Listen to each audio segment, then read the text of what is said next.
ang hustisya. Ang United Methodist Church po ay nakikiisa sa pamilya, kay nanay at kay tatay na narito ngayon.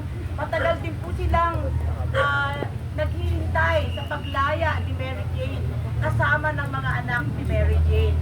Dati maliliit pang mga bata, pero dahil mahigit isang dekada ang paghihirap ni Mary Jane sa kulungan, lumaki na, tumangkad na, sobrang lalaki na ng mga anak ni Mary Jane at gustong-gusto na nilang makasama ang kanilang ina.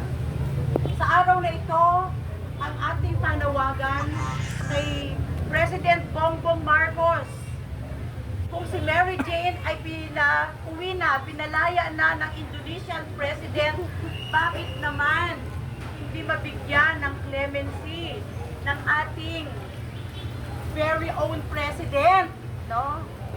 Ang ating very own kababayan na si Mary Jane Veloso. Nandito na siya. Isang desisyon lang, isang sabi na lang, pwedeng mabigyan ng clemency ang ating kapatid na Mary Jane Veloso. Nagpapasalamat